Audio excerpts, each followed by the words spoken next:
नमस्कार दोस्तों, मैं Lalita Agarwal PSSM blessings audio team Kolkata से बोल रही हूँ।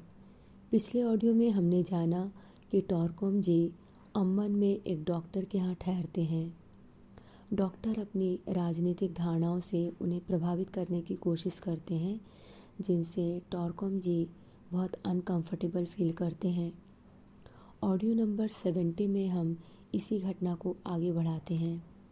वह बताते हैं, बातचीत के अंत में डॉक्टर कहते हैं, जिस स्कूल में तुम काम करने जा रहे हो वहाँ की परिस्थिति बहुत जटिल है।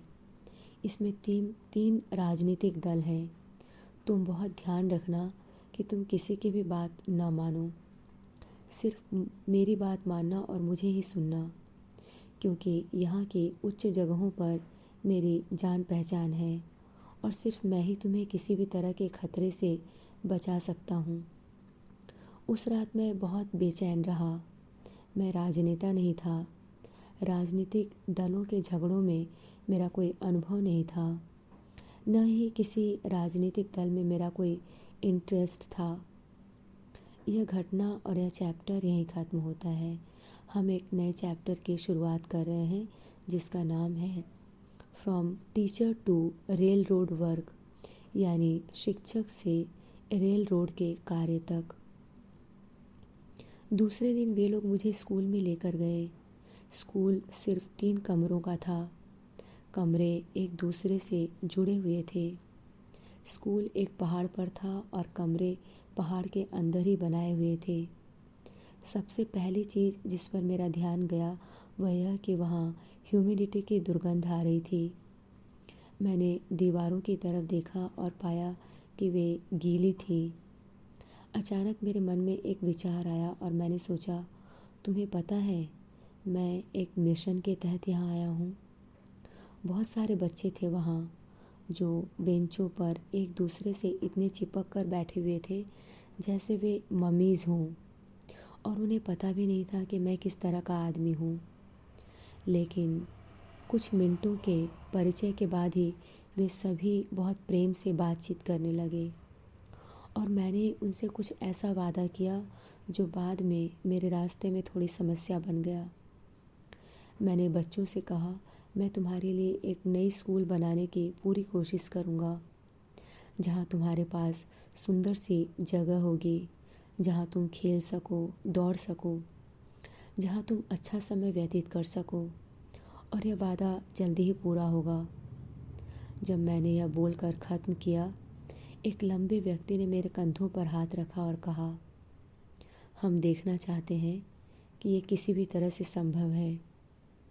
मैंने कहा, मैं आपके साथ आना चाहूँगा, लेकिन मैं बाथरूम और बाकी जगह भी देखना चाहता हूँ जहाँ वे खेलते हैं, खाते हैं।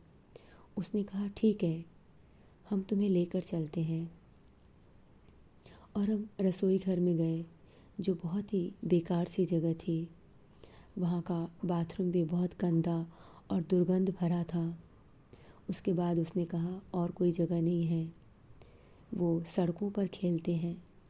मैंने कहा, आप अपने बच्चों को इस तरह की जगह पर कैसे छोड़ सकते हैं?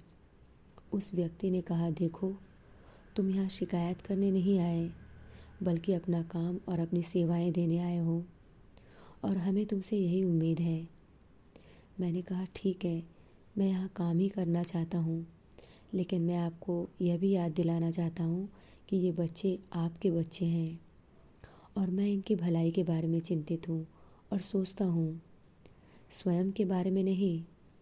मैंने कहा, आज अभी से ही मैं चाहता हूँ कि आप मुझे स्पष्ट रूप से समझ लें, ताकि हमारे बीच आपस में कोई कन्फ्लिक्ट न रहे।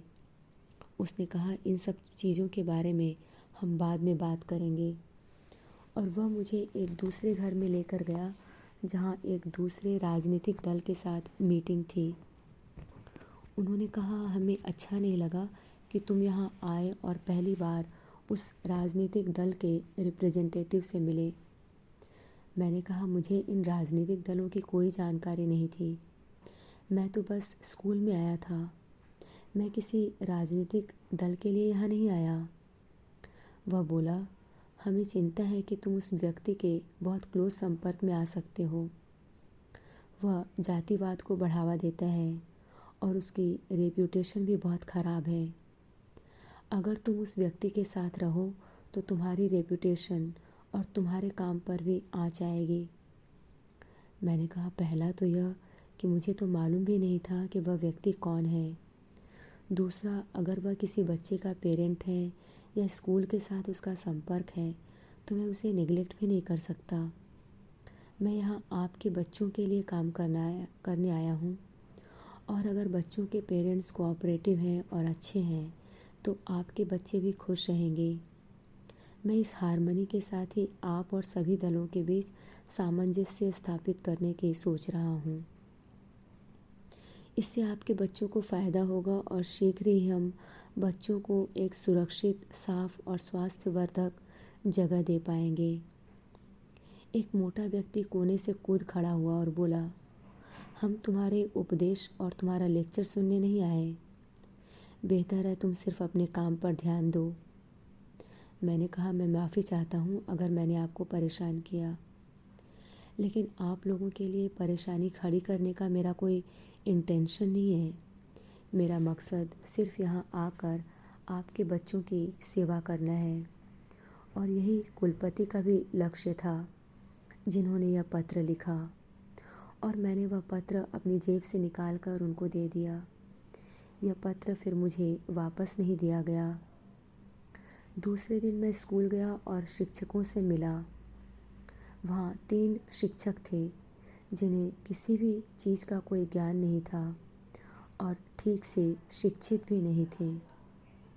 वे लोग सही तरीके से आर्मेनियन भाषा भी नहीं जानते थे। उनमें से एक वहाँ गणित पढ़ा रहा था, बहुत निचले स्तर की, जो वह जानता था। दूसरा इंग्लिश पढ़ा रहा था, उसकी अंग्रेज़ी बहुत ही ख़राब थी। और एक महिला थी जो अरबिक पढ़ा रही थी। वह खुद भी अरब की थी और बहुत अच्छी थी। वह बहुत प्यारी महिला थी जिन्होंने मुझसे बाद में बात की कि इस जगह से हटना और यहाँ के बच्चों को एक हेल्थियर स्थान पर ले जाना कितना ज़रूरी है। फिर उन्होंने मुझे हेड टीचर से मिलवाया। पहला काम जो मैं वहाँ करवाना चाहता था वह यह कि स्कूल में ज़्यादा से ज़्यादा सफाई हो, स्कूल में हर चीज़ व्यवस्थित रहे। 45 मिनट करके 3 क्लासेस सुबह हो और 3 क्लासेस दोपहर में, बीच में 1 घंटे का रेस्ट मिले बच्चों को। मैंने उनसे बच्चों की सफाई के बारे में बातचीत की, उनके हाथों, दांतों, जूतों और कपड़ों की सफाई के बारे में। वह यह जानकर बहुत खुश हुए कि इन चीज़ों में मैं रुचि ले रहा हूँ। आज के लिए इतना ही। अगले ऑडियो में हम इसी घटना को आगे बढ़ाते हैं। तब तक के लिए धन्यवाद दोस्तों। आप सभी का बहुत बहुत आभार। आपका दिन शुभ हो।